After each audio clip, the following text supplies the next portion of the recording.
Welcome to British Analytics Interviews, where we get to know the people behind and in front of the creative industries. We're your hosts, music web designer Ross Barber-Smith from Scotland, owner of Electric Kiwi, where we create awesome custom websites for bands, artists and musicians. You can follow me on Twitter, Instagram and Facebook as Electric Kiwi. And I'm singer-songwriter and multi-instrumentalist Marcy Novelli from Canada, a man who wears many hats, literally and figuratively. When I'm not releasing music under my own name or my side project, Midnight Soundtrack, I'm producing and mixing records for other artists. Speaking of which, if you'd like me to produce your next album or song, get in touch. You can follow me on Twitter, Instagram, and Facebook as Marcy Novelli. Indeed. I love saying it, indeed. Indubitably, I always say that. I know. We do the same thing every time our jokes like clockwork. Oh my gosh. Oh, I know. We're getting old. That's the problem. We are. Yeah. But yeah, despite that, we're excited to share that we've made some big updates to our Patreon page, and we invite you to become an official patron of the show to help things keep going and growing. Yeah, I'd say it's significant upgrades. Some perks include early access to content, of course, sponsored ads at the start or end of the shows, as well as your chance to co-host an episode alongside your two favorite co-hosts.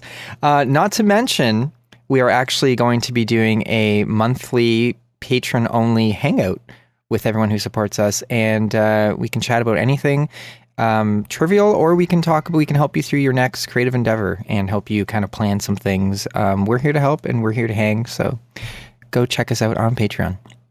Yeah. And we've also got our official BTA shirts available to purchase on our website. There's a link to them in our show notes, so go and get them. And make sure to use the coupon code BTAROCKS. Whether or not you agree with that statement or not, that's the coupon code we have. And that will give you 10% off your purchase as our little way of saying thank you. Gracias. And lastly, I recently released my brand new acoustic EP, The Reimagining Volume 1, and you can listen to it anywhere you like to download or stream music, and I encourage you to share it freely and spread the love. So joining us this week is singer-songwriter and frontman of Marcy Playground, John Wozniak. With Marcy Playground, John's released 4 albums, with their debut album being certified platinum in the US, and the band's 1997 hit Sex and Candy spent 15 weeks at #1 on the US Modern Rock Tracks chart. John continues to write and tour with Marcy Playground with intimate and interactive shows in Southern Ontario from April 20th to 23rd in celebration of the 20th anniversary of their self-titled album just around the corner. We're looking forward to hearing about John's experiences in the music industry and the advice he'd offer to his fellow musicians. So, welcome to the show, John. Thank you. Awesome. Let's just jump right in and get awkward and weird and have you tell us 3 things about yourself that everyone should know. I'm a huge well, I wanted to say Trekkie, but that's not really, I think I like all science fiction. I love it. And I think it helps my creative process. Particularly anything fantasy and science fiction related. Reading it, watching it, whatever, it doesn't really matter. I just love it. I don't drink alcohol anymore. 3 years ago, I stopped drinking booze. Nice. Good for you. Neither do I. Yeah. Ross, you don't really drink either, right? Not much. We don't not drink, but we don't drink. It's just such a part of the business, though, right? Yeah. And like everywhere you go, it's free and it's everywhere. Right. And so anyway. So all 3 of us are kind of alcohol free. That's cool. I think I have a half glass of wine once a year on New Year's. It's actually my thing. But and that's too much. That's too much. I don't think anybody needs. By the way, I don't think anybody needs to know that about me. And hey, you know what? I love gear. I'm a gearhead of any kind. I'm just an absolute nut for gear. I have the disease. So, John, I'd like to kind of go back in time a little bit. Not Doctor Who style, sadly. Right. But let's call it a trip down memory lane, I guess. God, you did not just do that. Oh, I know, that was so cheesy. Oh, I hate myself. So, Marcy Playground were signed to Capitol Records in the 90s. Obviously, quite a bit's changed in the industry since then. I'd be interested to hear, in your own experience, what have been the biggest differences and challenges sort of between now and then, and how have you overcome them? Well, the biggest differences are the number of independent labels that there are now, and independent networking companies that network to create larger organizational networks. Now, back in the old days, there were, 5 major labels. I think there's 3 now, maybe. Right. I mean, there's Universal, Sony, and Warner's, that has created a vacuum sort of in the business for, you know, a lot of independent labels to be able to spring up, and the ones that can network really well and they can create, you know, good organizations, because it's, you know, it's not all in house anymore. You know, it's not like a record company has their A&R department in house and their marketing departments in house. You know, they're farming all this stuff out to other smaller companies and creating these sort of networks of business associates that are able to accomplish quite a lot. And that I found is probably the biggest difference. That really wasn't the case back in the 90s. In the 90s, you had big labels, and the big labels controlled everything and ran the show. Does that idea of an independent world seem attractive to you? And is it more attractive or less attractive than the major world? Much more attractive. Yeah. Yeah, absolutely. I mean, you get people who, I mean, it's different. It's different. I mean, there's benefits to both worlds. I mean, major labels, they have a lot of clout. They've got a lot of money. They can throw a project at the wall, see if it sticks. If it doesn't, move on to the next one. Yeah. But in the process of throwing it against the wall, they can throw a lot of money into it. And if you happen to be that artist, and you can step up creatively and you know, in what it is that you're doing, touring, and work your ass off, then you might have a shot at something really huge. But you know, those slots are so few. Absolutely. And they're even fewer now because there's only the three majors. I mean, I remember when they used to have, originally you said Capitol, but initially in 1996 or six, we originally signed to EMI Records in New York, and at the time they had like 150 labels on the artists on the label. I mean, their roster was huge. And then I think it was about 8 months later, they closed, and we were moved over to Capitol. So what ended up happening with that was, I think it might have been like 7 or 8 active artists that were moved over to Capitol Records. So Capitol had a kind of a small roster, active roster. Of course, there's all these artists that they have that are catalog artists. But EMI had this massive active roster that everybody got let go. And it just so happened that at that time we were reacting at radio in San Diego at 91X, and we were like top 5 phones most requested, like within the first week of the song being played. This is, you know, when Sex and Candy was breaking. Right. And 20 years ago. Yeah, that's right. I was 12. Oh, so weird to think about. 20 years ago. I was alive 20 years ago. Okay. And so, you know, they were really excited. Capitol was pretty excited about having a band that was reacting at radio in their area, because EMI was in New York, Capitol was in LA, right. San Diego area. 91X had a massive transmitter that plays into the Los Angeles area. So everybody at Capitol was hearing the track, and if they didn't, they had friends who had and were talking about it.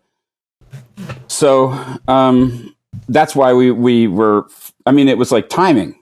It was strictly timing, right? Timing that. I mean, because otherwise, we thought we had our one shot at the EMI, and we're going to get dropped because the label had closed. So anyway, so this timing issue became really critical for us. And I don't know if I don't know how many of those there are. I mean, I guess you can create your own timing. Try. You could try. Yeah, I guess we often find on the show that the common theme, besides following your gut feeling, is just noticing an opportunity when it's there. It's so important. Going for it. You know, the two things that are so important are awareness of that. You know, keeping your awareness, looking for those opportunities, but also constantly building a network. Right. And nurturing it like a garden, because that's where those opportunities are going to come from. Yeah. That goes right to D. Grant Smith, right? And his farming. He likes to call it farming. It's a previous guest we had on. So, but I do want to. I want to shift the conversation a little bit to collaboration, which is something that you're no stranger to. You've collaborated with various musicians in bands in different roles as a producer, co-writer with Jimmy's Chicken Shack and various projects. How important are collaborations to you to help you grow as an artist? You know, and how do you approach them from a creative standpoint differently than maybe working on your own material? Well, first of all, they're important just as an artist, to be able to grow as an artist. If we did this in a vacuum, we'd never expand or grow. I wouldn't, at least. It's interesting. Each time it's different. Let me see if I can think about my collaborations. I've worked with Art Alexakis from Everclear. We wrote a couple songs together. Yeah, cool. I don't. One of them he was going to release. One of them I was going to release. Haven't done that yet. Great songs. Did the stuff with Jimmy. Worked with Holly McNarland, who's Canadian. Worked with a lot of people who. Jordy Birch from Pure. Actually, you know what? He's great. That guy is probably the best. The best collaborations I did with Jordy. He's a Vancouver artist, Pure, and they're a band from the '90s. And that guy just like clicks. Something with him clicks with me. And when I get stuck at a part at all, he just somehow magically knows what the next move is musically. And it's time saving. When you can find somebody who you can collaborate with like that, like I think of John Lennon and Paul McCartney and how those guys used to sit in the bathtub or across from each other on the beds with their guitars and write all the songs that they wrote. They're, you get this sort of chemistry. Maybe you don't get it. Maybe, I don't know if it develops or if it's just natural. With Jordy and I, it seemed natural. I think it's natural. I mean, I've collaborated. I've been a solo artist for many years, but I was in a band in my earlier days, and I think that I'm very almost envious in a way of certain artists that just somehow find the right people to be in a band with, because that is rare. Like people come and go in bands, but when you get that right chemistry, it's just like, wow. I'll use like Incubus maybe as an example. They're just like work so perfectly together, that band, or Green Day, or these certain bands that just can just go and go and go, and there's just something about them that work well together. But at the same time, being a singer-songwriter like yourself, even though you obviously work within Marcy Playground, I think there's an exciting opportunity that I find as well, that you can just collaborate with whoever the hell you want to collaborate with, and that's something that maybe sometimes you don't really get when you're stuck in one kind of arena, I guess. But being able to work with all these different people, things that would come out of you that would never come out otherwise. You get to experience and you get to create. So, I mean, I'm excited by the prospect of collaborating, and I think that's amazing that you do that. Now, as a producer, different. Yeah, that's very different. Do you always co-write when you produce, or is that something that sometimes you do, sometimes you don't? Is that something that just, Typically, no. I mean, I like to encourage the artists to do it themselves, simply because I would rather not get involved in any of the publishing issues. With artists that I produce, I would strictly rather have it be, hey, look, I'm producing this project. Here's my fee for the project. Maybe I get a mix point if I'm going to mix. Right? Sure. So that sort of thing. But I don't. I would rather avoid a writing situation with an artist that I'm producing. It just gets muddy. And typically, when I produce, I don't just. I'm the engineer as well, so I'll engineer and produce. Right. So if I'm engineering, producing, collaborating. What am I doing to encourage this artist to improve on their own? Right, unless that were your project as well, and that's a different story. And that's a totally different story. If that was the agreement up front, then fine. But I think as a producer, part of the job is to work with them to bring out their talent and their writing ability. And for me to say, that was great, but why don't you go back and give me a couple different, lyrical ideas, different chord progression ideas, let's keep working on this. And, I work the exact same way. When I collaborate with someone else that's, I'm very involved in everything. Although I get very involved in the arrangement of the song and moving things around, because sometimes I'll hear the song and I'm like, you know what though? Oh yeah. We just move this verse here, move this here. That's too many chords, or that's too long of an interlude, things like that will get involved, which is kind of, some people will say that crosses the line in the songwriting world. I disagree. I don't know what you call it. I call it arranging. Yeah, I don't. When I think of an arrangement, I think of what George Martin was doing with the Beatles. When he was arranging string parts and he was, that's arranging. What do you call that though? Because I can never think of it. It's obviously not composition. It's editing. If a producer just kind of sits back, I think, and just like, okay, yeah, you want someone to get in there. If somebody's hiring me for my expertise, what are they hiring me to do? Mm-hmm. Just to record it? Exactly. You're an engineer. You're just recording engineer. Yeah, just an engineer. Yeah. I mean, if it's production that I'm doing, they expect me to help them to make it commercial. Make it. I mean, otherwise, why are you doing this? You could do. I could make music in my bedroom if I didn't want to sell records or sell songs online or whatever. Sure. So, I mean, if you don't want to be successful at this, then don't come to me. And try and spend all this money to make a record to get into the business side of it. Exactly. So if I'm listening to their 6-minute epic and going, I have to make a decision, or 10 minutes sometimes, it's like, yeah, that's an awesome outro that lasts 4.5 minutes. I have to have a conversation with them and say, okay, you can have 1 or 2 of these on your album. Totally okay. But is this the one? Right. And it needs to make sense. It can't be long just for the sake of being, just so someone could be like, yeah, we've got a 10-minute epic. It's like, does it make sense? Right. In the context of the whole project. Right. Yeah. And it can. I've heard longer songs before that really work. You know what I mean? Absolutely. But not very rarely. Very rarely. Yeah. But I mean, if you listen to like Sex and Candy, I think one of the things that makes it a hit is that it's boom, hanging around. It's just instantly right into the song. If you listen to the Beatles songs, all the Beatles kick it off with the chorus. Mm-hmm. I mean, it's almost to the, it starts with a chorus and then breaks down into a verse. Which you don't hear as often anymore. You don't hear as often anymore.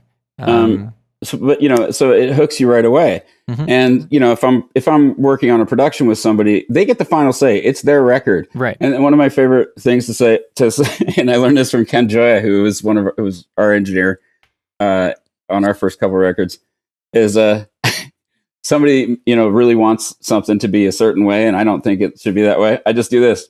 Well, it's your record. Does that work? Oh yeah, every time they're like, all of a sudden, it sort of shatters the.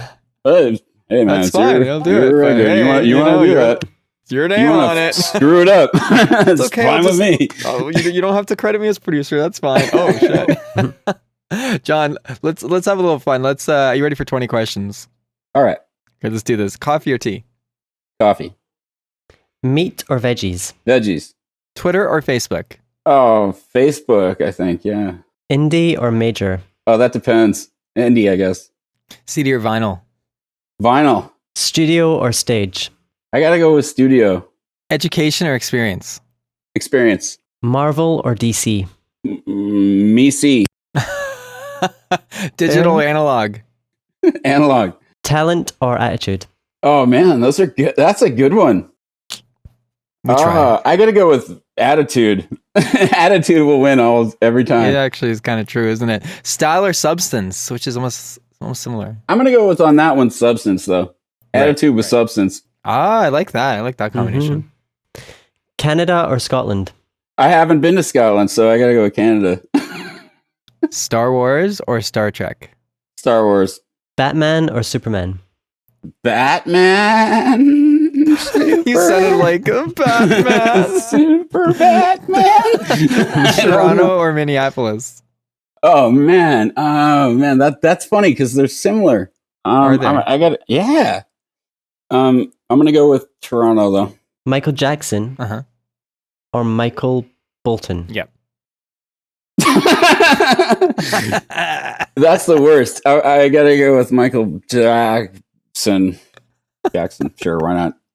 Celine Dion or Marilyn Manson? Manson. Whale or kale? Whale or kale? Mm-hmm. It's hard to understand. I don't even know what that means, but I'm going to go with whale just because they're large. Bette Midler or the Riddler? The Riddler. Are you sure they're not the same person? They might be. They might be. They might. I think you just discovered Bette Riddler. That. Yeah, I think they know. I think they know. And your final, most important question that you'll be asked in the next 5 seconds: Ross or Marcio? I can't choose between you two. You're both so fabulous. Oh, I love when people Correct don't answer. choose. That is the correct answer, by the way. John, that is the correct answer. So I want to quickly jump in and ask you about your upcoming dates in celebration of your self-titled album's anniversary. Can you tell us where you're playing and what people can expect? Yeah, I'd have to look at the schedule. We're actually releasing a full schedule of tour dates for this summer. We are doing the dates in Southern Ontario coming up, which are going to be a lot of fun in April. But there's also the band is going to be touring mostly in the U.S., I guess, with Dishwalla and possibly another band. We're not sure who. I mean, I think Fuel was wondering if we were wondering if Fuel was going to come out with us. Oh, wow. Because we'd love to have them. But so far, as far as I understand it, it's currently just us and Dishwalla for June, July, and August. So that's going to be fun. And I want to do a solo record, and I probably also want to record some more stuff for Marcy. That's exciting. Yeah. I got a quick question, actually, just because you said that. How do you differentiate what you bring to Marcy and what you do solo? Well, it's all been for Marcy so far. Right, but going forward? Well, is it just kind of a gut feeling? Do you just kind of feel like this is for the band, this is for me? Yeah, I think what I have to do is I owe it to the band to bring the songs that I write to them first. And if they reject a song, then that's for me. That almost implies that like the solo record would be rejects, but I don't think that it is that way. Maybe it just doesn't. They would be total rejects. There you go. Maybe but that's only from my band. Right, but it's just basically it doesn't work with the band. Right, but it's something that you still really passionately want to do, and that's a vehicle for you to release that. Yeah, and I think that's what would help to differentiate the solo. I mean, it makes it a little more different. It's a little more personal stuff that maybe the band feels like, Woz, that's kind of, maybe for your solo record. Right. Not that they don't like it, but it's just they don't feel like it works with them. Yeah, that actually makes a lot of sense. That actually it makes it a lot easier. Yeah. Do you think that? And then here it also sort of alleviates the future problem of me having a hit with my solo stuff and then being pissed off because I didn't bring that to them. Right. Hey guys, I brought it to you. Exactly. They can't say that. You guys. That's great. Yeah. That's great. Because you guys obviously been able to stick together for a very long time, and clearly just talking to you about that right now, you clearly have a respect for your bandmates. It seems like there's a mutual respect that, because some people might just go about saying, well, screw you guys, I can do whatever the hell I want in any other project. But that's quite beautiful. We're like family. We're brothers. That's awesome. Yeah. That's really nice. Cool. And for artists who are just getting started in their careers, can you tell us maybe one thing you've learned in your career that you would like to pass down to the upcoming musicians today? This is a social business, and it's a business of people. And so the more people you can network with and know, the better. But it just, the other thing I was going to say, as a songwriter and as a creator, I'm often asked, how did you write this? How did you come up with this? Where did this idea come from? And a lot of the time I just can't answer that, because I think that writing in bulk is a better solution than sitting there and trying to come up with the greatest song I've ever written. When there's 12 songs that need to go on a record, there's around 30 that get written. And then what I do is I just get rid of the stuff that sucks. Right. And how do you determine if something sucks? Is it literally, sometimes obviously it's blatant. Are there other times it just doesn't connect? Yeah, I think that's an intuitive thing. It's something that as an artist have to sort of determine for yourself. What about this sucks? But don't be focusing on what's great about it when you're trying to get rid of stuff. That's the hardest thing to do. So what I'll do is I'll write a lot. I'll write without thinking. I'll just go, write, blam, blam, blam, blam, blam, blurt it out, get it all out, get, 25, 30 songs done. And then it becomes a process of looking at the things that aren't good about the music. And then literally once you stop pulling stuff away, you're left with what doesn't suck, and what doesn't suck is great. And of then course, do you fine tune that? Yeah, I mean, it depends.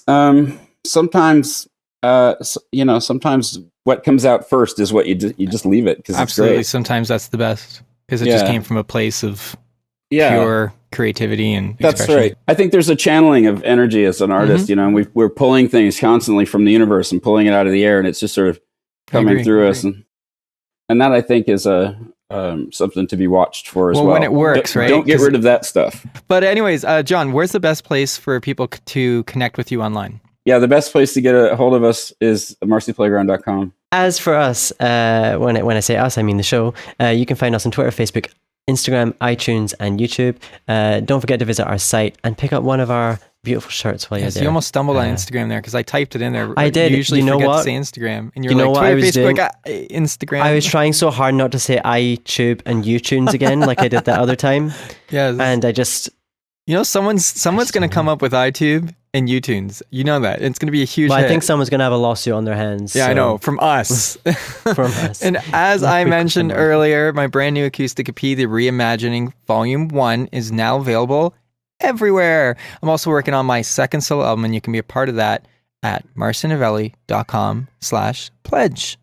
Follow me on Twitter, Facebook, Instagram, and Spotify, which are all my name, Marcio Novelli.